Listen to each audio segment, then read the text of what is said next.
I was celebrating my birthday with my family at a restaurant when a waitress discreetly slipped a folded note onto my table.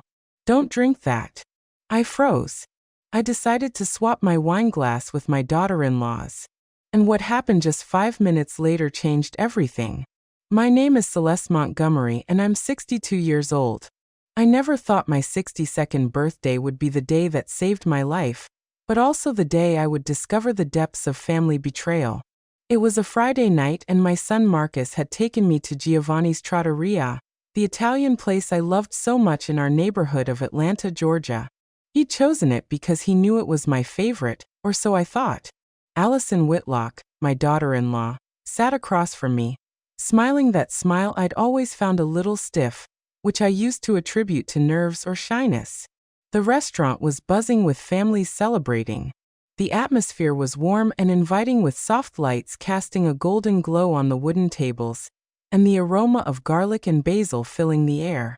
Marcus had ordered a bottle of California Cabernet Sauvignon for a toast, and I felt genuinely happy to be surrounded by my small family.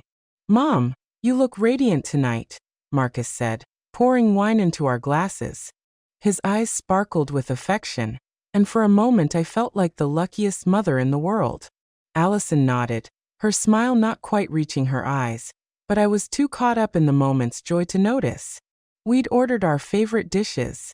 I chose the chicken parmesan, my go-to whenever I came here. Marcus decided on the spaghetti bolognese, and Allison ordered a Caesar salad, claiming she was watching her figure. Throughout dinner, the conversation flowed easily. Marcus talked about his work at the State Farm office downtown, and I shared stories about my gardening days and the senior yoga class I'd recently started attending at the local YMCA. But there was a feeling I couldn't shake, a subtle tension that seemed to radiate from Allison. Whenever Marcus turned to talk to me, she'd watch him with an expression I couldn't quite decipher. Her fingers drummed nervously on the table, and I caught her checking her cell phone several times in a way that wasn't exactly discreet. When it was time for the toast, Marcus stood up, glass held high. "To Mom," he said, his voice thick with emotion, "for being the strongest woman I know, for raising us with so much love after Dad passed, and for teaching me what true resilience means." His words warmed my heart, and I felt happy tears welling up. Allison also raised her glass, but I noticed her hands were trembling slightly. "To Celeste," she said, her voice sounding a little strained for being such a special mother-in-law. The slight hesitation before the word special caught my attention, but I decided to ignore it. Just as I was about to raise the glass to my lips, I felt someone approach our table. It was one of the waitresses, a young woman with brown hair pulled back in a ponytail. She leaned in subtly, as if to wipe something from the table, and slid a small folded piece of paper next to my plate. The move was so seamless that neither Marcus nor Allison noticed. The waitress, Jada Reynolds, gave me an intense, almost urgent look before quickly walking away to another section. My heart started pounding. With trembling hands, I unfolded the paper beneath the table, keeping it hidden. The words were written in clear, urgent script. "Don't drink that. Your life is in danger. Trust me." The world seemed to stop. The noise of the restaurant faded into a distant murmur, and I felt like I was watching the scene from outside my own body. My first reaction was to assume it was a terrible joke, but the look in the waitress's eyes conveyed a seriousness I couldn't dismiss. I looked at my wine glass, which seconds earlier I had been so eager to taste. Now it looked sinister. I managed to keep my expression neutral while my mind raced. Marcus and Allison continued chatting, oblivious to what had just transpired. "Excuse me," I said, hoping my voice sounded natural. "I need to run to the restroom for a second." I stood up on shaky legs, slipping the paper into my pocket. As I walked toward the back, my mind was a whirlwind of questions and fear. In the restroom, I reread the note, hoping the words might magically change. The handwriting was feminine, rushed but legible. There was no signature or further explanation, just that direct, terrifying warning. When I returned to the table, I tried to act normal, but inside I was terrified. I looked at Marcus and Allison with new eyes. Marcus seemed completely normal, talking animatedly about his plans to renovate their kitchen. But Allison, something was different about her. Her eyes darted nervously between my glass and my face, as if she were waiting for something. That was when I made a decision that changed everything. When Marcus turned to flag down our server for more bread, I seized the moment of distraction. With one quick, casual movement, I switched my glass with Allison's. The liquid was identical, the same Cabernet we'd been drinking all night. "Finally," I said, raising the glass that was now mine. "A toast to this beautiful family moment." Marcus smiled broadly and raised his glass. Allison, unaware of the switch, raised hers too, the one that had originally been mine. We drank at the same time. The wine tasted the same as always, but I could barely focus on it. I was watching Allison intently, searching for any sign that something was wrong. At first, nothing happened. We continued to eat and chat. Marcus told me about a promotion he hoped to receive at his firm, and I talked about my plan to visit my sister in Portland, Oregon that fall. Allison participated in the conversation, but she seemed increasingly uneasy. It was exactly 5 minutes after the toast when it started. Allison pressed a hand to her stomach, a look of confusion on her face. "I feel a little funny," she muttered. Marcus immediately looked concerned, asking if she was okay. She shook her head, saying she'd probably eaten something that disagreed with her at lunch, but then her face began to pale visibly. Her hands started trembling, not from nerves like before, but uncontrollably. "I really don't feel well," she whispered, and I saw beads of sweat forming on her forehead, even though the restaurant was comfortably cool. Marcus immediately stood up, supporting his wife by the shoulders. "Honey, what is it?" he asked, his voice alarmed. I remained seated, watching the scene with a mix of horror and terrible fascination. Allison tried to stand, but her legs buckled. She collapsed back into her chair, breathing erratically. Her eyes were glassy and her skin had taken on a grayish tint that terrified me. "Call 911.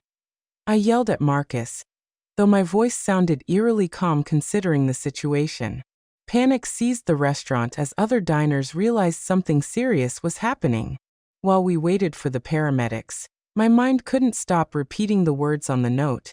"Your life is in danger." And now I knew with a blood-chilling certainty that the person who had been in danger was me. The ambulance ride to St. Jude Medical Center was a nightmare. Allison had lost consciousness, and the paramedics were working frantically to stabilize her. Marcus held my hand in the back seat, his eyes filled with terror and confusion. I clutched the waitress's note in my fist, feeling like it was the only evidence that I wasn't going crazy. In the emergency room, the doctors immediately whisked Allison away. Marcus and I were left sitting in those uncomfortable plastic chairs that seem designed to make you feel even more miserable than you already are. The smell of disinfectant made me nauseous, and the fluorescent lights created a cold, unforgiving atmosphere. "I don't understand what happened," Marcus muttered for the 5th time, running his hands through his hair. "She was fine an hour ago. Maybe it was something she ate or stomach flu." I didn't answer. I couldn't tell him about the note yet. Not until I was sure of what had really happened. But deep down, I knew this wasn't simple food poisoning. The waitress's words resonated in my head like a nonstop alarm. After what felt like hours, a young doctor with a beard approached us. His expression was serious, and I could see in his eyes that he had news he didn't know how to deliver. "Are you the family of Allison Whitlock?" he asked. "I'm her husband," Marcus immediately replied. "This is my mother." "How is Allison?"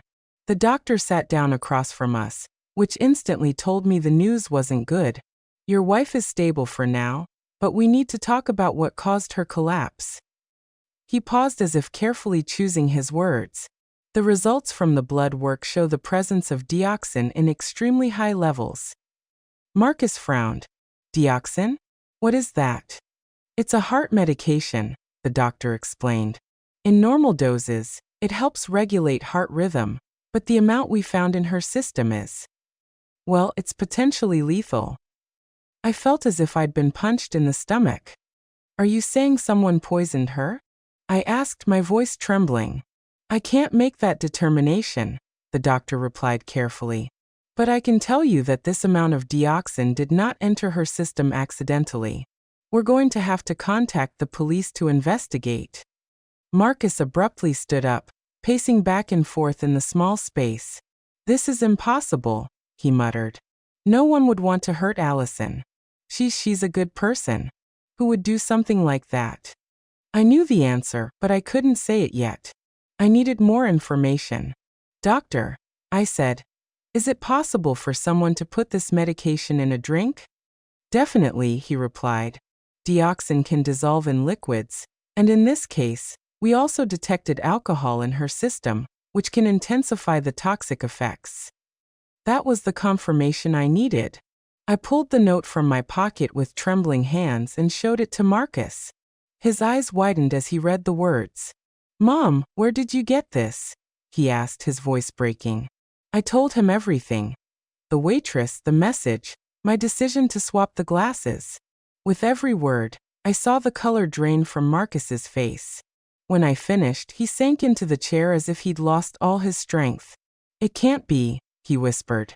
Are you saying someone tried to poison you? That's exactly what I'm saying, I replied firmly, though I was shaking inside. The doctor listened with a grave expression. I will report this to the police immediately, he said. And we're going to need to run blood tests on both of you as well to make sure you haven't ingested anything dangerous. When the doctor left, Marcus and I sat in silence. I could see his mind working, processing the information, reaching conclusions he didn't want to accept. Marcus, I said softly, I need to ask you something, and I want you to think carefully before you answer. He looked at me, his eyes full of pain. Have you noticed anything strange about Allison's behavior lately? Anything different at home? Marcus took a long time to respond. When he did, his voice was barely a whisper. A few months ago, she started getting really worried about your health. He stopped as if he didn't want to continue. What kind of worries? I pressed. She kept saying she saw you confused sometimes, that you forgot things, that maybe we should start considering care options for you. The words sounded as if they physically pained him to say. My blood ran cold. Care options? A nursing home? She said she had researched some very nice places that it would be better for you to have professional care. Marcus mumbled, unable to look me in the eye. Marcus, I said, my voice trembling. I don't have memory problems. I'm not confused. I'm perfectly fine. I know, he whispered. My God, I know. But she was so convincing. She showed me articles about early dementia, talked to me about red flags, and I wanted to believe she was just looking out for you. What else? I asked, though I wasn't sure I wanted to hear the answer. Marcus covered his face with his hands. Last month, she suggested I should get power of attorney over your finances. She said it was just a precaution in case something happened to you. His voice cracked. I was about to agree. I thought it was the responsible thing to do. I felt sick. The whole picture was starting to form, and it was more horrifying than I'd imagined. Allison hadn't just planned to poison me. She had been preparing the groundwork to make my death seem inevitable, even expected. Is there anything else? Marcus continued, his voice barely audible. 3 weeks ago, I found bottles of pills in her purse. When I asked her, she said they were vitamins for herself. But now that I think about it, I never saw her take them. Do you remember what kind of pills they were? I don't know. They were small white pills, but there were a lot of them in different bottles. At that moment, a nurse approached us. Mrs. Montgomery, she asked. I'm Celeste Montgomery, he replied. The police are here, and they'd like to speak with you. Also, the doctor wants to inform you about something we found in the additional analyses. We followed the nurse to a private room where 2 detectives and the doctor we'd met earlier were waiting. The doctor's expression was even more serious than before. We've done more detailed analyses, he began. And we found something disturbing. Mrs. Whitlock didn't just have dioxin in her system. She also had traces of other cardiac medications. It appears she had been ingesting small amounts over a prolonged period. My world spun. Are you saying someone has been gradually poisoning me? That is the most likely explanation for what we are seeing, the doctor confirmed. One of the detectives, a middle-aged woman with graying hair, Detective Lieutenant Lee, leaned forward. Mrs. Montgomery, have you been taking any medication recently? Have you noticed any unusual symptoms? I thought back over the past few months. The occasional dizziness I dismissed as age, the fatigue I'd thought was normal, the moments of confusion that had worried me, but which I decided to ignore. Yes, I whispered. I've been feeling things, but I thought it was just part of getting older. Marcus squeezed my hand. Mom, why didn't you say anything to me? Because I didn't want to worry you, I replied. And because Allison assured me it was normal for my age. The words hung in the air like an accusation. And that was when I realized that my own daughter-in-law had been trying to kill me slowly and systematically, all while convincing my son that I was losing my mind. The monster hadn't come from outside. She had been living inside my own family. The next few days passed like a slow-motion nightmare. Allison was in the intensive care unit, stable but still unconscious. Marcus hadn't left my side, as if he feared something might happen to me if he left me alone. The guilt was consuming him, and I could see it in every line on his face. Detective Lee had visited me 3 times in the last 4 days. She was a meticulous woman with eyes that seemed to see through lies, and each conversation revealed more pieces of the horrific puzzle my life had become over the last few months. Mrs. Montgomery, she said during our latest meeting, we've been looking into your daughter-in-law's background. What we found is troubling. We were sitting in my living room, the same room where Allison had so often come to care for me during my supposed episodes of confusion. Now every corner of that room felt tainted by her lies. Allison worked as a certified nursing assistant, CNA, for 5 years before marrying your son, Detective Lee continued. She had access to medications and was perfectly familiar with the effects of different substances. Marcus, sitting beside me, looked more haggard each day. But why would she want to hurt Mom? I never sensed she had a problem with her. The detective exchanged a meaningful glance with me before answering. Mr. Montgomery, we reviewed your mother's financial records. Are you aware that you are the sole beneficiary of her will? Of course, Marcus replied. She's my mother, but that doesn't mean anything. I never wished for anything to happen to her for money. No, but your wife did know about the inheritance, the detective said softly. And according to our investigation, she had been pressuring you to have your mother make changes to her legal documents. I recalled all those seemingly innocent conversations where Allison suggested it would be prudent to get my affairs in order. How she had insisted on accompanying me to doctor's appointments, always with that worried smile, and that voice full of false compassion. There's something else, Detective Lee continued. We found correspondence on Allison's computer. She had been researching assisted living facilities specializing in dementia patients, very expensive places where residents rarely receive family visits. My stomach churned. She was planning to have me institutionalized. That appears to be the case, she confirmed. But not only that, we also found searches on how to accelerate cognitive decline in the elderly and methods to make a death appear natural in patients with cardiac conditions. Marcus stood up abruptly, walking to the window. His shoulders trembled. My God, he muttered. What kind of monster is she? But I needed to know more. Over the past few days, I'd been remembering incidents that at the time seemed insignificant, but now took on a sinister meaning. Detective Lee, I said, I think I need to tell you about some other things that have been happening. Over the next hour, I recounted everything. How Allison had started visiting me more frequently several months ago, always bringing tea or some special snack. How after those visits I would feel strangely tired and confused. How she had subtly started questioning my memory in front of Marcus.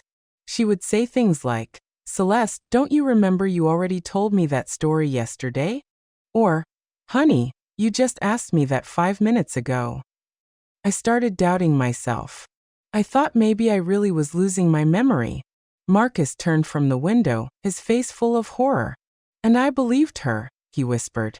Every time she came home and told me you'd had an episode, I believed her. I thought she was being a good wife by looking out for you. Detective Lee took meticulous notes. Do you recall any specific episode, Mrs. Montgomery? Yes, I replied, feeling rage beginning to replace the fear.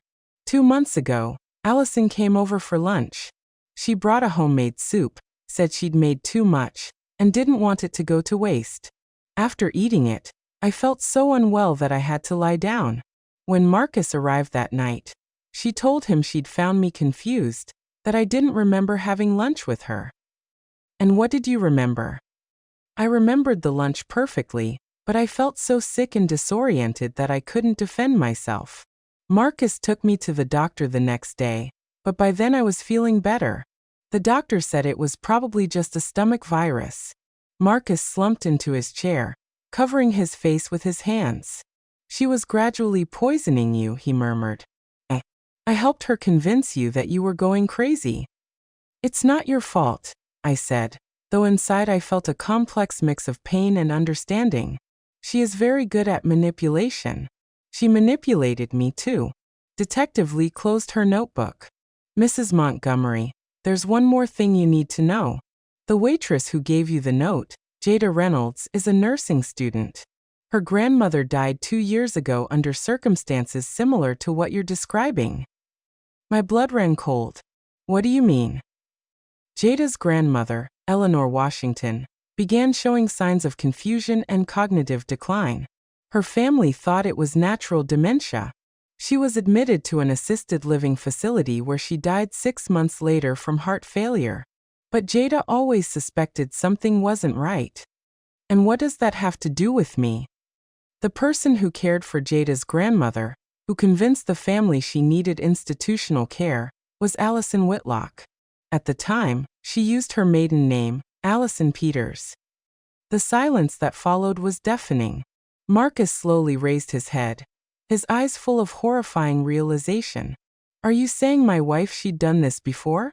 That's exactly what we're investigating, the detective confirmed. Jada recognized Allison at the restaurant. She had been following her discreetly for weeks, trying to figure out if her suspicions were correct. When she saw what looked like a family situation, she decided to act. I thought of that young waitress who had saved my life. A stranger who had shown more concern for my well-being than my own daughter-in-law.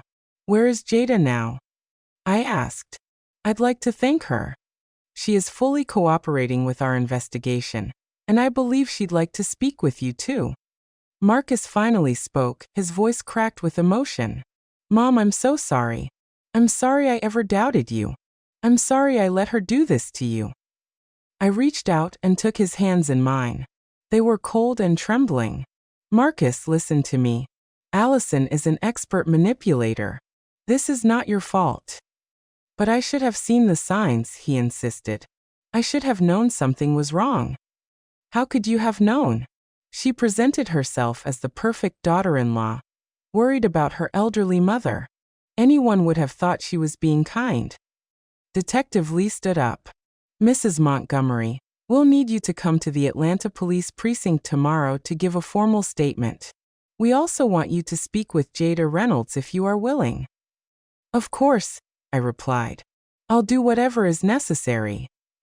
After the detective left, Marcus and I sat in silence for a long time. The weight of everything we had discovered was overwhelming. Marcus, I finally said, there's something you need to understand. All these months when I felt confused and sick, the worst part wasn't the physical discomfort. The worst part was thinking I was letting you down, that I was becoming a burden to you. His eyes filled with tears. You were never a burden, Mom. Never. I know that now.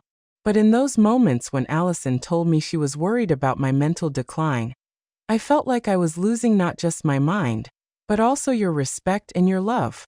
She knew exactly what buttons to push, Marcus murmured. She knew my greatest fear was losing you the same way I lost Dad.